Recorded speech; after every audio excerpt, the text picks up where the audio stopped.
हाँ भाई, अपना अगला टॉपिक है बहु आवेशों के कारण विद्युत क्षेत्र। बहु आवेशों के कारण विद्युत क्षेत्र।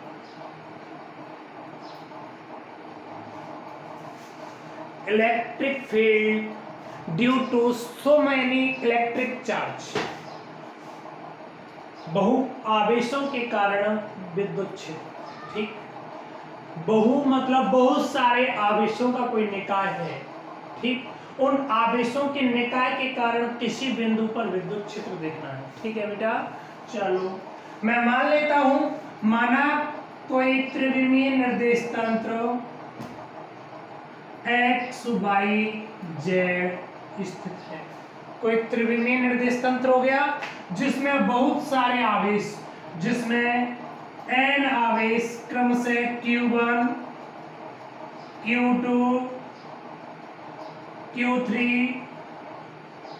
so on Qn आवेश स्थित हैं। ठीक है बेटा, ये कोई फिक्स नहीं है कि ये आवेश कहां पर है। हो सकता है मैं यही रख देता, एक्स वाई तल में ही आवेशों को रख देता, डायग्राम में ऐसे भी बना सकता था, एक्स वाई जेड, Q1 आवेश, ये Q2 हो गया, ये Q3 हो गया और ये Qn आवेश हो गया। कहीं पर भी हो सकते हैं, बहु आवेशों का कोई निकाय है, वो निकाय ये मान लिया मैंने। ठीक है बेटा, इन आवेशों के कारण आपको क्या देखना है, विद्युत क्षेत्र। तो कोई ना कोई बिंदु होगा, उस बिंदु पर आपको विद्युत क्षेत्र देखना है। मैं मान लेता हूं जो कोई विद्युत क्षेत्र ज्ञात करना है आपको, वो बिंदु कौन है, ओ है। कौन सा बिंदु है बेटा, ओ बिंदु है। कोई समस्या, कोई दिक्कत थोड़ी है।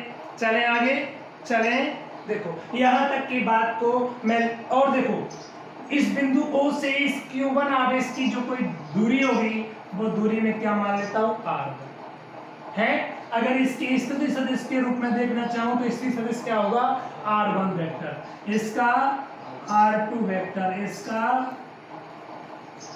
Q3 आवेश का R3 वेक्टर और ये Rn होगा।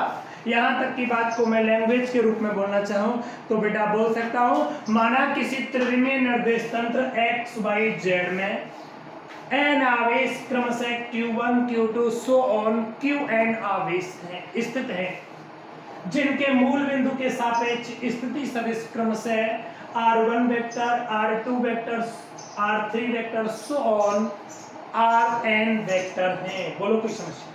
तब इन आवेशों के निकाय के कारण मूल बिंदु पर स्थित किसी बिंदु P पर विद्युत क्षेत्र की गणना करनी है। कोई प्रॉब्लम?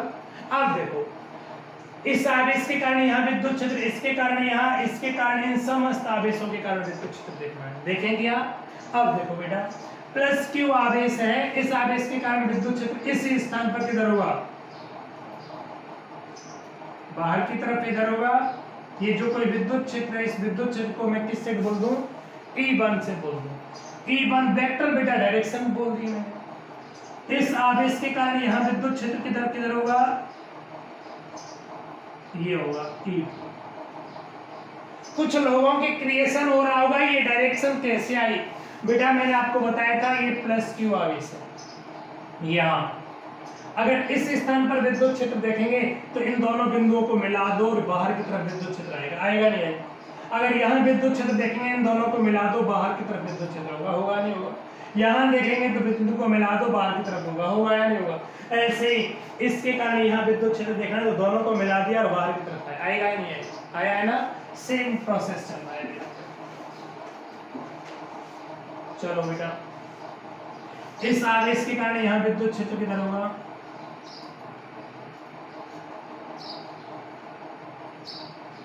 इस nवें आवेश के कारण विद्युत क्षेत्र किधर होगा,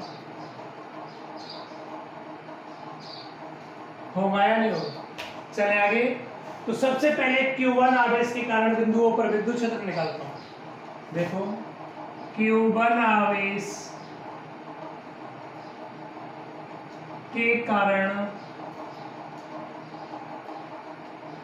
विद्युत क्षेत्र Q1 आवेश के कारण विद्युत क्षेत्र कितना आया बेटा? E1 वेक्टर सदिश रूप में लिखना है। देखो बिंदु आवेश के कारण अगर कहीं प्लस Q आवेश है r दूरी पर कोई बिंदु है तो इस बिंदु पर विद्युत क्षेत्र कितना आया था? E बराबर KQ अपॉन R स्क्वायर आया था। तो ऐसे आपके Q1 आवेश के कारण R1 स्थिर सदिश पर विद्युत क्षेत्र क्या आएगा आपके पास? E बराबर KQ1 अपॉन R1 वेक्टर है ना, के मापांक का स्क्वायर इंटू R1 के आएगा या नहीं आएगा? चलो भाई Q2 आवेश के कारण देखते हैं। Q2 आवेश के कारण विद्युत क्षेत्र E2 वेक्टर बराबर KQ2 अपॉन R2 वेक्टर के मापांक का स्क्वायर इंटू R2 आएगा। इसी प्रकार में Q3 आवेश के कारण यहाँ विद्युत क्षेत्र देखना चाहूं तो E3 और E3 बराबर कितना आएगा? KQ3 अपॉन R3 वेक्टर के मापांक का स्क्वायर इंटू R3 कैप, जहां R1 R2 R3 क्या है? ये कैप क्या है? एकांक इकाई सदिश हैं जिनके परिमाण एक हैं, दिशा त्रिज्यीय है, त्रिज्या के अनुरूप है ना, बाहर की ओर। चलो इसी प्रकार Qn आवेश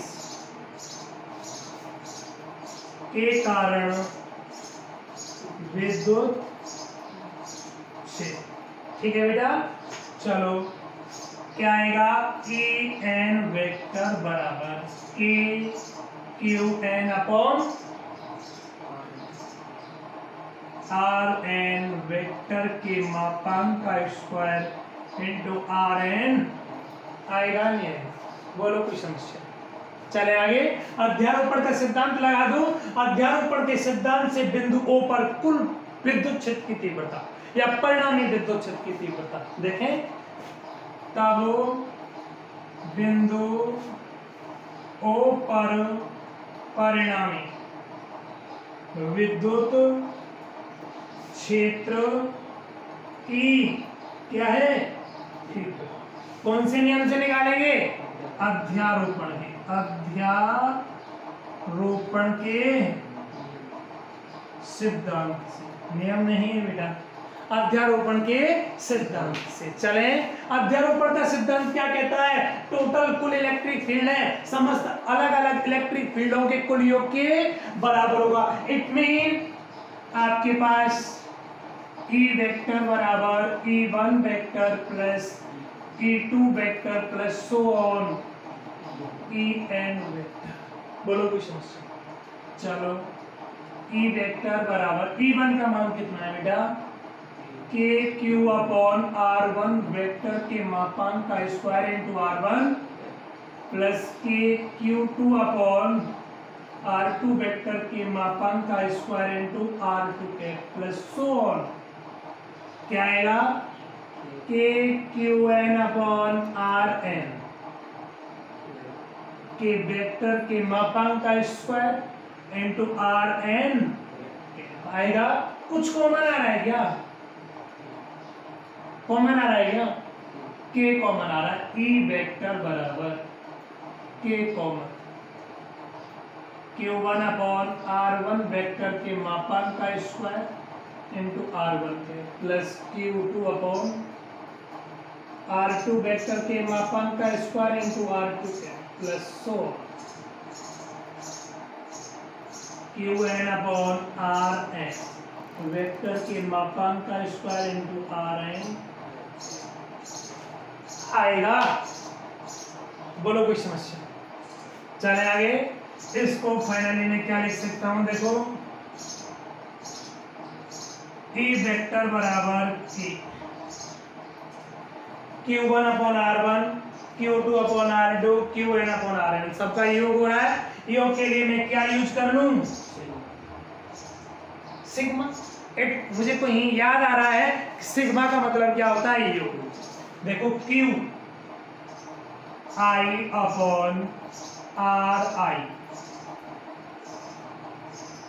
वेक्टर के मापांक का इंटू आर आई आएगा, जहां आई क्या है, आई कोई लिमिट है आपकी सीमा, आई का मान आपका कहां से कहां तक होगा, 1 से लेकर कहां तक n। ये टोटल इलेक्ट्रिक फील्ड की इंटेंसिटी है। बोलो कोई दिक्कत, कोई प्रॉब्लम, कोई समस्या? अगर आई का मान 1 रखूंगा, Q1/R1 वेक्टर के मापांक का स्क्वायर इंटू R1 का प्रथम पद है ना, 2 रखूंगा तो दूसरा पद, 3 रखूंगा तीसरा पद, और n रखूंगा तो n वां पद। बोलो कोई समस्या, कोई दिक्कत? ये आपके पास बहु आवेशों के निकाय के कारण विद्युत क्षेत्र आ गया। बोलो कोई दिक्कत? चले आगे। ये कोई फिक्स नहीं है कि एक बार और देखो, ये डायग्राम में मैंने आपको आपके जो आवेश Q1, Q2, Q3, Qn आवेश थे, इनके स्थिति सदिश R1, R2, R3, Rn माने थे। कोई फिक्स नहीं है, आप इनकी स्थिति सदिश को और कुछ भी मान सकते हैं।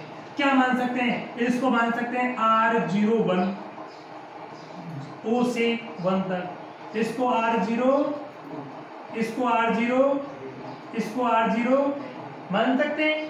तो क्या चेंज होगा? कुछ चेंज नहीं होने वाला यार।